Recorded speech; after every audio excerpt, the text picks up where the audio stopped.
जी, hello viewers. मैं हूँ कमर चीमा अपने यूट्यूब चैनल कमर चीमा के साथ। व्यूअर्स, मेरे साथ मौजूद हैं लेफ्टिनेंट जनरल विनोद भाटिया साहब। किसी तारुफ के मोहताज नहीं है। Farmer director general military operations of India और अभी भी एक थिंक टैंक को हेड कर रहे हैं, लीड कर रहे हैं। सर, आपके वक्त का बहुत शुक्रिया सबसे पहले तो। Thank you very much. शुक्रिया, बहुत शुक्रिया। अच्छा लगा आपके शो पे आके और आपके दर्शकों से बात करके बहुत अच्छा लगता है। जी, बहुत मेहरबानी सर। अच्छा सर, हमेशा आपसे सीखते हैं। बहुत सारी आपने इतना ज्यादा इनपुट दिया इंडियन डिफेंस फोर्सेस में, और सारा आप आर्किटेक्ट आप रहे हैं इन चीजों के। लेकिन सर, आपने जिस तरह डीजीएमओ रहे हैं, आप समझते हैं कि सर, जिस तरह नेचर ऑफ वॉर बदल रही है और पूरी दुनिया के अंदर जो अफवाज हैं उनकी नेचर ऑफ वॉर्स बदल रही हैं, तो जो पाकिस्तान और भारत है इसके दरमियान भी जो फ्यूचर वॉर्स हैं, मैं उनके बारे में आपसे थोड़ा सीखना चाहता हूं, जानना चाहता हूं, और हमारे व्यूअर्स भी जानना चाहेंगे कि पाकिस्तान और भारत के दरमियान एक बड़ा ब्रॉड जनरल सवाल है, लेकिन फिर उसको हम डायसेक्ट करते जाएंगे।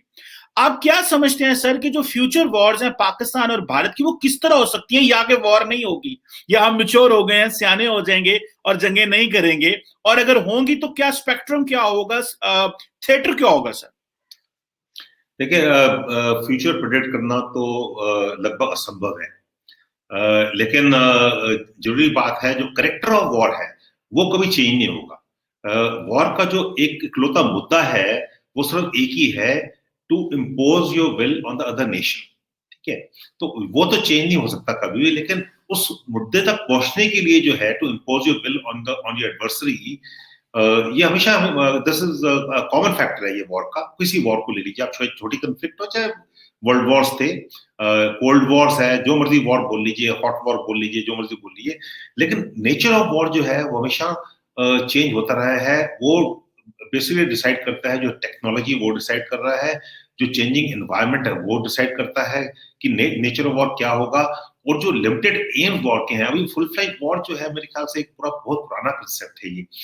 खास तौर से अगर हम देखें, हम अभी साउथ एशिया में दोनों न्यूक्लियर आर्म नेशंस हैं, पाकिस्तान और India. We can't afford a nuclear war, सवाल नहीं पैदा होता कोई भी जी।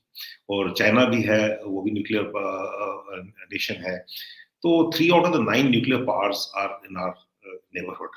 तो जो जो हम देख रहे हैं अभी, हमारा बेसिकली जो डिफरेंसेस हैं वो देखने पड़ेंगे, उसको कैसे सॉल्व करना है और हमारी डेडलाइंस क्या हैं, ये वॉर में कैसे स्पायरल हो सकता है, कन्फ्लिक्ट स्पेक्ट्रम हमारा क्या है।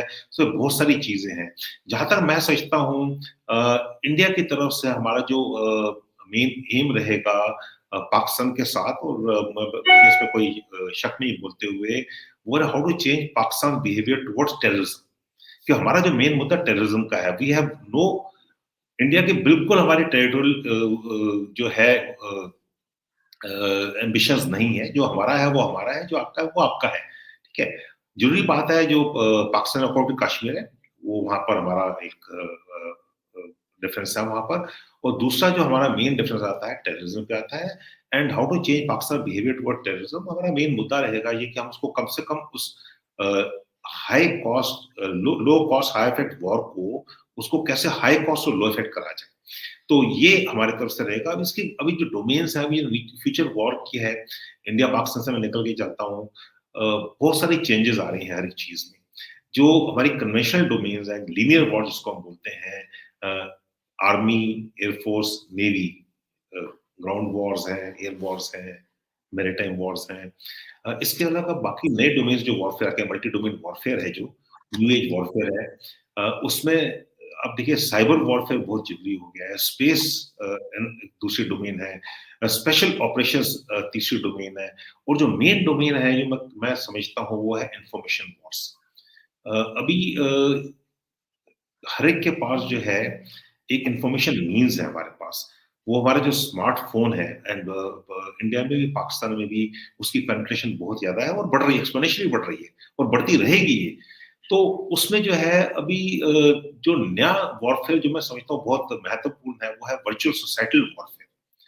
आप ये सोसाइटल वॉरफेयर को आप करेंगे, आप you attack your adversaries value system, उनका पूरा सिस्टम ऑफ अटैक कर रहे हैं उसके ऊपर कि आप उसकी थॉट प्रोसेस चेंज कर देंगे। ये इमीडिएट नहीं होगा, ये लॉन्ग टर्म है ये। तो ये वर्चुअल सोसाइटल वॉरफेयर, तो ये चंद एक चीजें हैं जो मल्टी डोमेन वॉरफेयर में हैं, और ये इसका इम्पैक्ट अगला होगा। ये इट में भी इकोनॉमिक वॉरफेयर लगा। अभी देखिए, वॉर तो ऐसा हर एक चीज में वॉर है, वाटर वॉर्स हैं, इकोनॉमिक वॉर्स हैं, हर एक चीज देखिए वॉर ही बन जाती है, एनर्जी वॉर्स हैं। तो हर एक चीज वॉर नहीं हो सकती है, नहीं होनी चाहिए। हमें peace, we should look at peace as a dividend, not war. We should look at peace as a dividend. बिल्कुल सही सर, आपने बहुत अच्छा सारा ये स्पेक्ट्रम खींचा है, बड़ा मजा आया इसके समझने का। लेकिन सर, जो आपके डिस्कशन से एक सवाल इसी से मेरे पास आया है, और मैं बाकी भी सवाल हैं सर, वो जो ये बड़ा इंपॉर्टेंट आपने कहा है कि how to change Pakistan behaviour towards terrorism, ये आपका, क्योंकि ये low cost high effect war है। तो सर, पाकिस्तान में जब हम पॉलिसी सर्कल से मिलते हैं, तो हम भी इसी तरह की बात सुनते हैं कि भाई इंडिया पाकिस्तान को डिस्टेबलाइज करना चाहता है, हमें यहाँ से इंटरनली वो हमें इंगेज करना चाहता है, और ये चीज सामने आती है। और जिसे आपने ये वर्चुअल सोसाइटल वॉरफेयर की बात की, इसको तो मैं अलग रखता हूँ। लेकिन सर, और रिसेंटली जो पाकिस्तान ने पैगाम भेजे हैं इंडिया को, अगर आपने उसको फॉलो किया, मैं उसके ऊपर भी सर आपका वो करना चाहता हूँ, फिर मैं बाकी चीजों पे आता हूँ। कि जो आर्मी चीफ जनरल बाजवा का पैगाम गया है कि जी we want to extend hand of friendship in all directions, ये बड़ा इसको अहम है। फिर इमरान खान ने भी कहा है। तो आप नहीं समझते कि जितनी पाकिस्तान ऐसे दहशतगर्दी की जंग में कुर्बानियां दी हैं, हमसे कुछ गलतियां जरूर हुई हैं कश्मीर के हवाले से, कि वो जो जिहाद हो रहा था उसको स्टेट ने ओन नहीं किया, और फिर वो नॉन स्टेट एक्टर बन गए, फिर उनके ऊपर एक्शन लेना पड़ा। सो अभी तो इमरान खान ने कह दिया कि the one who is going for jihad in Kashmir is not Pakistani, वो हमारे वो नहीं है। तो don't you think this is a changed environment in Pakistan and we want to move forward? नहीं, अगर ये आप जैसे बोले चेंज एनवायरमेंट है, तो इससे बड़ी बात हो ही नहीं सकती कुछ भी, और होना चाहिए। देखिए, इसमें सबसे ज्यादा सफर कौन कर रहा है? इंडिया नहीं सफर कर रहा है इसमें, इंडिया सफर कर रहा है सबसे ज्यादा। तो आप, पाकिस्तान खुद सफर कर रहा है, पाकिस्तान के लोग सफर कर रहे हैं इससे। देखिए, पूरे वर्ल्ड में जो है, आप कहीं भी चले जाएं, मैं तो इतना बाहर अभी जाता नहीं, कोरोना की वजह से, जो जाता था पहले, तो आपको मुझे कहने में वो नहीं है कि हमारे जो पाकिस्तानी लोग अपने वो इंडियन बोलते हैं वहां पर। नहीं, मैं ठीक बोल रहा हूँ। तो बड़ा बड़ा अच्छा मुझे एक इंसिडेंट याद आता है, छोटी सी चीज मैं बता रहा हूँ, यहाँ से बात शुरू हुई है। मैं वेनिस गया हुआ था, वहां पर तो रात को 12 साढ़े 12 वापस आ रहे थे। तो एक लड़का सा था, हम हिंदी में बात कर रहे थे, उसने सोचा आप इंडिया से हो? तो हमने कहा जी हम इंडिया से हैं। तो उसने पहले मुझसे किसी और से बात कर रहा था, तो वो कहता था वेयर आर यू फ्रॉम, तो उसने आई एम फ्रॉम इंडिया। तो मैंने कहा आप भी तो इंडिया से हो? कहता नहीं, मैं इंडिया से नहीं, पाकिस्तान से हूँ, मैं यहाँ पर शेफ हूँ। और आप कितने दिन हो गए बाहर निकले घर से, जो वतन से कितने बाहर, कब से आप वतन से आए? मैंने कहा हो गए 15-20 दिन हो गए। कहते हैं आपको घर का खाना नहीं खाया होगा आपने, चलो मेरे घर चलो, मैं खाना खिलाता हूँ। तो that is the spirit what I am talking about, ठीक है ना? तो मैं जो कह रहा हूँ कि जो पाकिस्तान लोग जो सफर कर रहे हैं, आपने, मानता हूँ मैं आपकी बात, जो आप कहते हैं आपने बहुत सफर किया उस पर, लेकिन टेररिज्म है ही चीज ऐसी जहां पर आप, जहां शुरुआत होगी वहां सफर होगा। Pakistan to understand that today world and world thinks that terrorism and Pakistan are correlated. तो जब तक ये आप अपना वहम नहीं समझेंगे, आप इसका सोल्यूशन ढूंढ सकते। जहां तक बात हुई Pakistan army chief general Bajwa ने जो बोला है कि हमें बात करनी चाहिए, या प्राइम मिनिस्टर इमरान खान ने बात करनी चाहिए, मैं समझता बात करनी चाहिए, लेकिन आप ये नहीं समझते कि उसका कंड्यूसिव एटमॉस्फेयर होना चाहिए।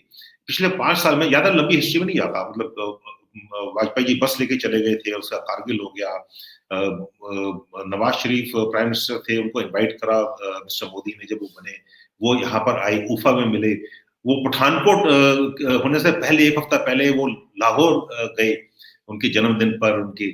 तो मतलब उससे इतने सारे इनिशिएटिव से क्या फायदा हुआ? अभी बड़ा मुश्किल है, इंडिया में डेमोक्रेटिक सिस्टम है, इतना पॉलिटिकल क्लाउड किसी के पास नहीं है कि बार बार हाथ मिलाता रहे, उसके बाद फिर वो देखे कि हाथ कट जाता है, धोखा हो जाता है। तो वो मेरे ख्याल से एक कंडीसिव एटमॉस्फेयर बिल्ड करना बहुत जरूरी है। वो कंडीसिव एटमॉस्फेयर तब होगा जब आप टेररिस्ट इंफ्रास्ट्रक्चर को आप ट्रांसपेरेंट तरीके से डिसमेंटल करने की कोशिश करें। बिल्कुल सही है सर, मैं मूव ऑन करता हूँ इससे आगे। सर, जो इंपॉर्टेंट चीज मैं डिस्कस करना चाह रहा हूँ वो ये है कि आप जब ये बालाकोट स्ट्राइक्स हुई, सारा कुछ हुआ, तो हमें यहाँ पे एक चीज ये भी समझ आ रही है कि सर जो एयरफोर्स है उसकी अहमियत बढ़ती जा रही है। और जो जो ग्राउंड फोर्सेस हैं वो उस तरह अब इतना उनका इंगेज होना या लड़ाई होना फौजों की ऑन बॉर्डर बड़ा मुश्किल होता जा रहा है।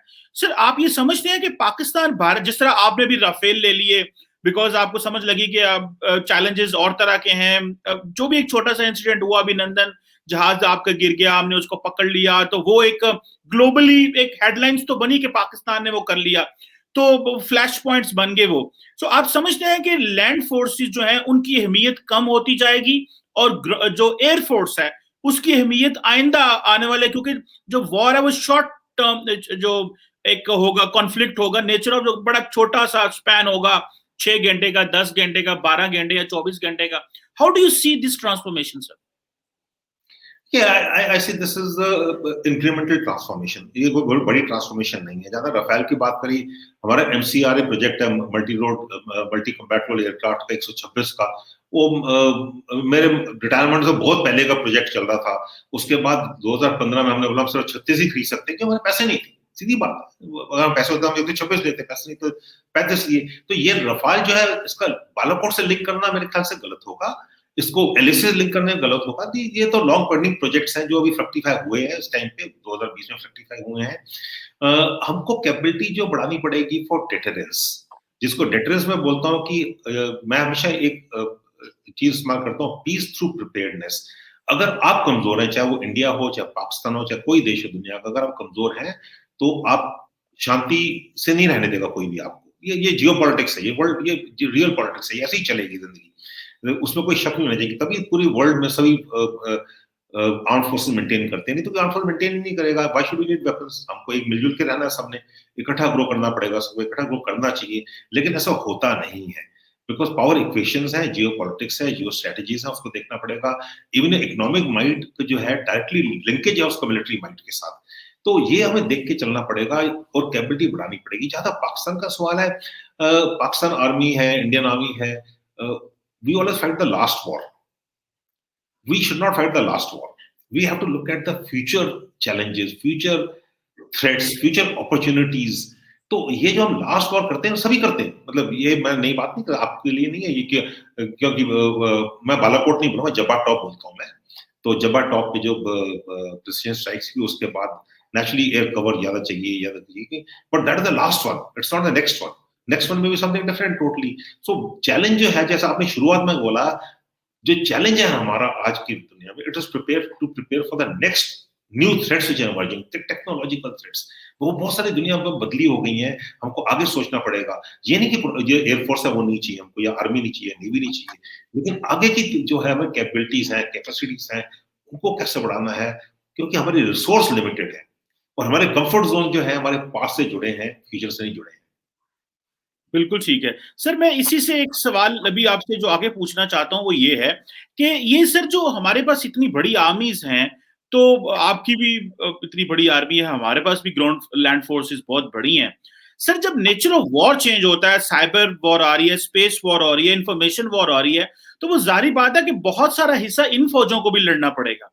तो ये जो ट्रांसफॉर्मेशन होगी फ्रॉम कम्बैट जो फोर्सेज है उनकी जो वर्चुअल वो प्लेटफॉर्म्स पे जाएंगे, डू यू थिंक ये फौजें ही करेंगी या बेसिकली ये सिविलियंस का काम होगा? ये फाइट कौन करेगा और किस तरह सर ये हो सकती है? देखिए, अगर हम सोचें कि जो न्यू एज वॉरफेयर है उसमें आर्मी, एयरफोर्स, नेवी की जरूरत है, हम गलत सोचेंगे। क्योंकि जो काइनेटिक थ्रेट्स हैं वो तो दूर नहीं हुई है, वो तो वही की वही रही है। किसी ने अपने मिसाइल लेके उसको समुद्र में नहीं फेंक दिया है, या अपने बॉम्ब्स लेके उसको बोला कि हमें नहीं चाहिए या हमें नहीं, तो वो तो सबका है ही ऑलरेडी ना। उसमें तो हमको पैरिटी चाहिए, डिटरेंस चाहिए। लेकिन जो नए जो प्लेटफॉर्म्स आ रहे हैं उनको हैंडल करने के लिए एक्सपर्ट्स चाहिए, उनको हैंडल करने के लिए डोमेन एक्सपर्ट्स चाहिए। और आर्म फोर्सेस सब कुछ नहीं कर सकती, आर्म फोर्सेस गाइडेंस दे सकती हैं कि हमारे साथ कैसे उसको सिनर्जाइज करना है, लेकिन इसमें जो है टेक्नोक्रेट्स का और बाकियों का बहुत बड़ा हाथ होगा इसमें, खासतौर से साइबर में, स्पेस में। अभी जैसे हमारा इसरो देख लीजिए, इसरो बहुत आगे है। अगर हम उसके कैपेबिलिटीज को एक्सप्लॉइट नहीं करेंगे फॉर डिफेंस पर्पसेस, तो ये हमारी कमजोरी रहेगी। अगर हम सोचे कि आर्मी ही करे या एयरफोर्स ही करे स्पेस को, स्पेस डोमेन को, तो वो गलत होगा। उसमें हमको एक्सपर्ट्स लेने पड़ेंगे, डोमेन एक्सपर्ट्स लेने पड़ेंगे, और उनको इंटीग्रेट करना पड़ेगा, सिनर्जाइज करना पड़ेगा, उनकी जो काबिलियत है उसको हार्मोनाइज करना पड़ेगा, और उसको हमें एक कॉम्प्रिहेंसिव नेशनल पावर को बढ़ाना है। कॉम्प्रिहेंसिव नेशनल पावर ही है जो डिटरेंस है। अकेले आर्मी अगर लग जाती है पूरी लाइन ऑफ कंट्रोल में, लाइन ऑफ एक्शन कंट्रोल में, तो हमारे तो बॉर्डर्स ही 15,000 किलोमीटर के लगभग लैंड बॉर्डर्स ही हैं, तो कहाँ काम लग सकते हैं। तो इसलिए आर्मी को फोकस करना चाहिए सिर्फ आर्मी के ऊपर, लेकिन जो बाकी डोमेन एक्सपर्ट्स हैं, जैसे इंफॉर्मेशन वॉर की बात करें, उसमें मीडिया एक्सपर्ट्स आप जैसे लोग हैं वहां पर, can give very good ideas. देखिए आपकी फॉलोइंग है, आप सोचते हैं, आपको पता है कैसे एक प्लेटफॉर्म एक्सप्लॉइट करा जा सकता है, तो आपको उस लेवल के एक्सपर्ट्स चाहिए जो इसको इंटीग्रेट कर सकें आर्म फोर्सेस के साथ। बिल्कुल ठीक है सर। अगला जो मैं बड़ा इंपॉर्टेंट बात आपसे करना चाहता हूं वो है 5th जनरेशन वॉरफेयर की। पाकिस्तान में हमारा जो जो जो थ्रेट स्पेक्ट्रम है, हमारी जो यहाँ पे डिस्कशन होती है जी कि यहाँ पे जो स्ट्रेटेजिक पैराडाइम्स हैं वो इवॉल्व हो रहे हैं। तो पाकिस्तान कहता है जी कि हमें 5th जनरेशन वॉरफेयर है। How do you understand, and आपके सर क्या अंडरस्टैंडिंग है 5th जनरेशन वॉरफेयर की फ्रॉम एन इंडियन पर्सपेक्टिव के अब जो वो जो थिएटर ऑफ वॉर है वो ब्लर हो रहे हैं और जिसे आप कह लें कि अनरिस्ट्रिक्टेड वॉरफेयर की तरफ जा रहे हैं। How what is Indian perspective on 5th generation warfare? हम ये समझते हैं कि जो पाकिस्तान है उसके ऊपर 5th जनरेशन वॉरफेयर इंपोज कर दी गई है by India. How do you see this sir? देखिए एक ही एक्शन रिएक्शन सिचुएशन होता है। आप सोचते हैं हमारे पास एक कैपेबिलिटी है, आप उसका काउंटर कैपेबिलिटी बनाते हैं। आप एक कैपेबिलिटी लेते हैं, हम उसकी काउंटर कैपेबिलिटी बनाते हैं। तो ये एक किस्म से तो ये चलता रहेगा। लेकिन जो मैं मेन चीज कहना चाहता हूँ, आजकल जो 5th जनरेशन वॉर या नेक्स्ट जनरेशन वॉर जिसको कहते हैं, उसमें ग्रे जोन वॉरफेयर है। जो बड़े सारे मैनी बैटल स्पेस में लड़ा जाएगा। की बैटल स्पेस में एक की बैटल स्पेस नहीं होगी, उसकी मल्टीपल की बैटल स्पेसेस होंगी और उसके मल्टीपल मीन्स होंगे उसको वेज करने के या डिफेंड करने के या डिटर करने के। तो जो 5th जनरेशन वॉर है, अभी हमारे जैसे एकेडमिशियन भी हैं जिन्होंने अपनी रोजी रोटी कमानी होती है, तो हम नए नए टर्म्स ले लेते हैं। खास तौर से हमारे अमेरिकन फ्रेंड्स इसमें बहुत माहिर हैं। इंग्लिश उनकी मदर टंग है, हमारी तो नहीं है, तो हमको फिर भी पढ़ना पड़ता है। तो every time they come up with new things and they have to technically evolve करते हैं, फिर उसको उनको सेल करना होता है। तो ये नहीं कह रहा कि ये इवॉल्व, ये नई कंसेप्ट नहीं है, ये पुराना कंसेप्ट अगर आप देखें हमेशा से रहा है ये। ओनली थिंग इसकी एमिनेंस ऑफ प्रोमिनेंस जो है वो बढ़ गई है। तो अगर कहना कि हम सिर्फ 5th जनरेशन करेंगे, 1st और 4th जनरेशन हम भूल जाएंगे। आज से 10 साल पहले हम सिर्फ 4th जनरेशन वॉरियर्स की बात करते हैं, 5th जनरेशन वॉरियर्स की बात करते हैं। मेरे ख्याल से 10 साल के बाद 6th जनरेशन वॉर शुरू हो जाएगा। जैसे 5th जनरेशन वॉर आना शुरू होगा, नए नए वेपन्स के लिए 6th जनरेशन वॉर शुरू हो जाएगा। तो ये तो चलता रहेगा। अभी हम 3rd जनरेशन प्लस भी आ जाते हैं बीच में, फिर 4th जनरेशन प्लस आ जाएगा, अभी 5th जनरेशन फाइटर्स आ रहे हैं। तो ये जो जनरेशन है ये चलता रहेगा। लेकिन जो जहां तक इंडिया और पाकिस्तान का सवाल है, मेरे ख्याल से हम फिर भी स्टडी रहेंगे। हमको अपने जो डिटरेंस कैपेबिलिटीज हैं उसमें काइनेटिक वॉरफेयर हमेशा इंपॉर्टेंट रहेगा। आप देखिए लाइन ऑफ कंट्रोल में जो है सीज फायर्स चलती रहेंगी। आप ये नहीं कह सकते कि मैं वहां से अपनी आर्मी को विड्रॉ कर लूंगा या अपने एयर एसेट्स निकाल लूंगा, तो वो चलते रहेंगे। तो उसको कंसोलिडेट करके और जो एड ऑन करना, हमारी प्रॉब्लम क्या है, हमारा पैसा नहीं है।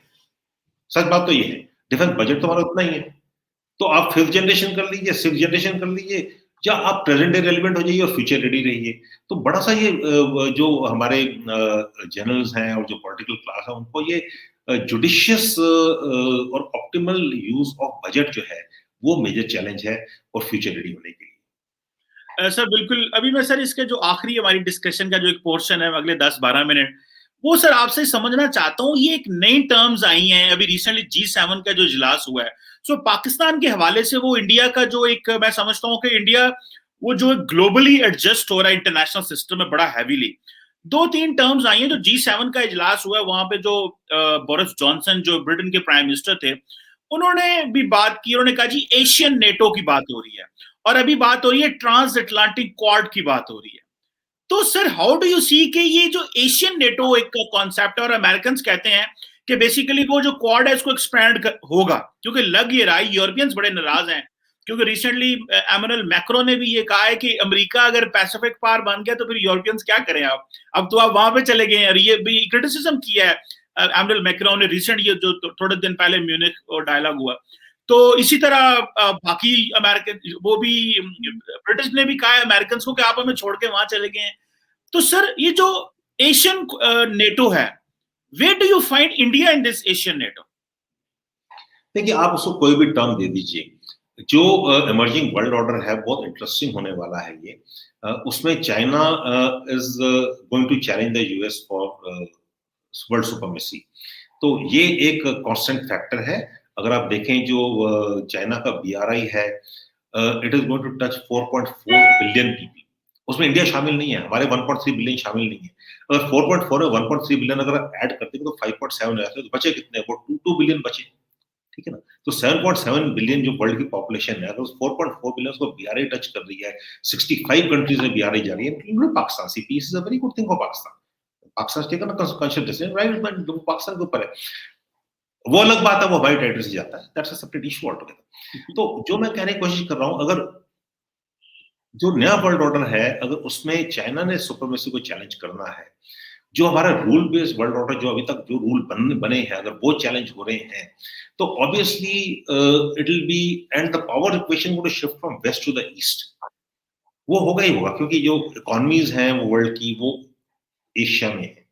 Growing economy Asia, south east Asia ले लीजिए।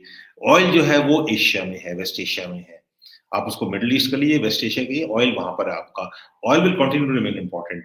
आपकी जो मेजर साउथ एशिया की जो 25% वर्ल्ड पॉपुलेशन है साउथ एशिया में, पाकिस्तान, इंडिया, बांग्लादेश, नेपाल, श्रीलंका है, तो भूटान है उसमें। तो अभी ये अगर आप सब देख के चलेंगे, तो आप उसको अमेरिकन नेटो दे दीजिए, आप उसको इंडो पैसिफिक दे दीजिए, आप उसको एशिया पैसिफिक दे दीजिए, जो भी नाम दे दीजिए, India will be central to multilateral organisations.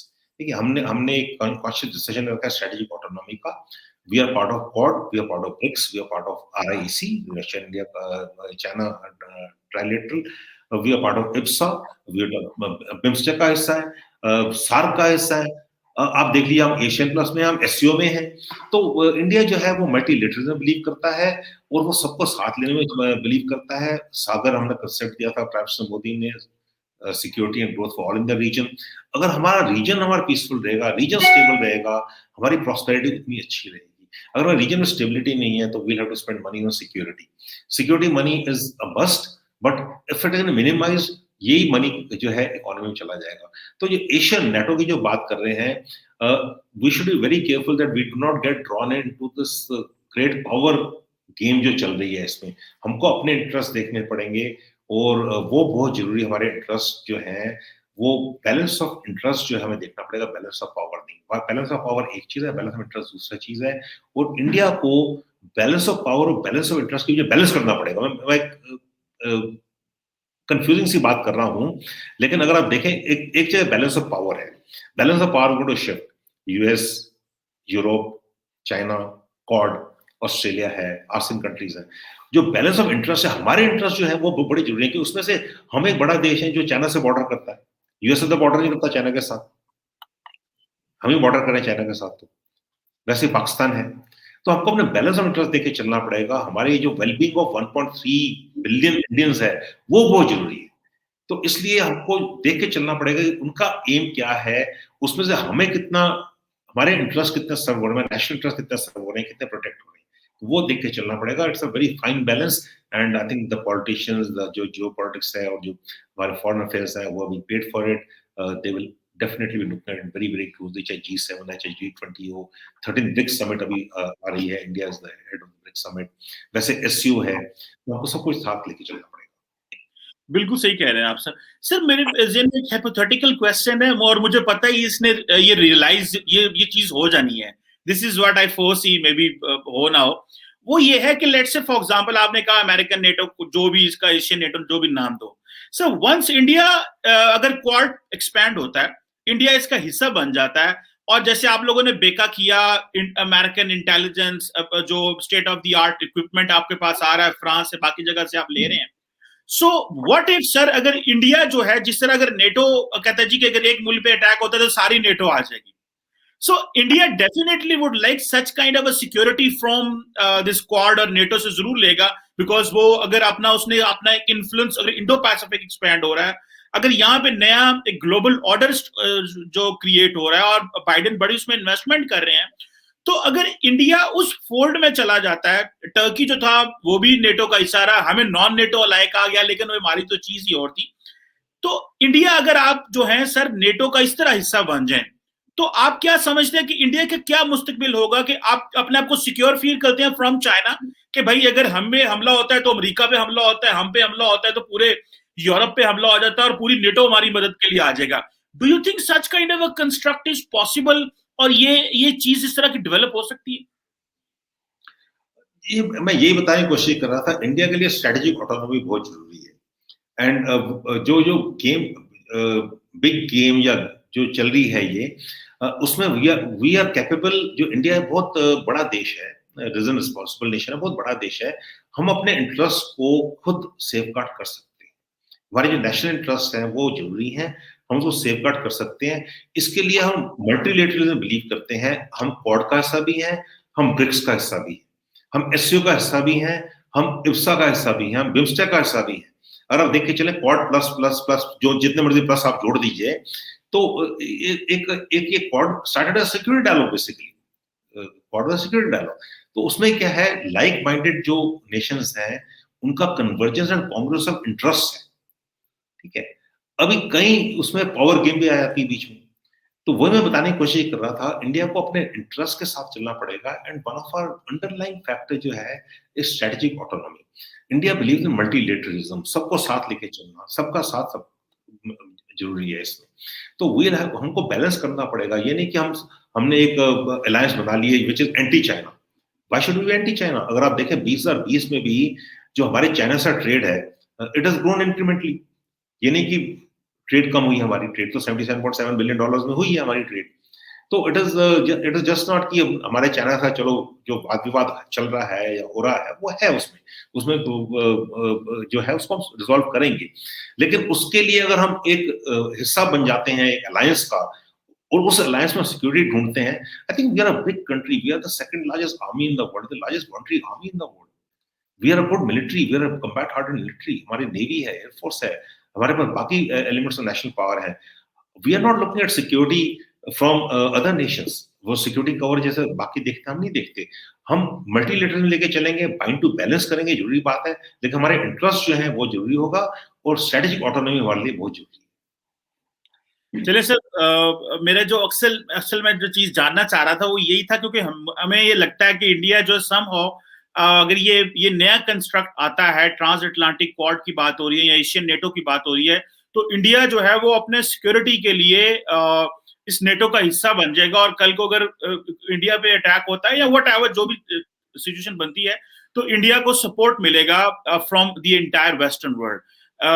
तो सर यहीं पे मैं बात को कंक्लूड करूंगा, और यहीं पे बात को मैं आपका शुक्रिया भी अदा करूंगा, कि जो चीज समझनी थी वो यही थी कि बेसिकली फ्यूचर वॉर्स क्या हैं, और पाकिस्तान भारत की, और जो नए कंस्ट्रक्ट आ रहे हैं एशिया पैसिफिक में, इंडो पैसिफिक में, और ये पर्टिकुलरली ट्रांस अटलांटिक क्वाड जो है, ये हमें यहाँ पे पाकिस्तान में एक थोड़ी इंटरेस्टिंग सिचुएशन हम देख रहे हैं कि इसमें इंडिया अपने आप को बहुत अच्छे से प्लेस कर रहा है।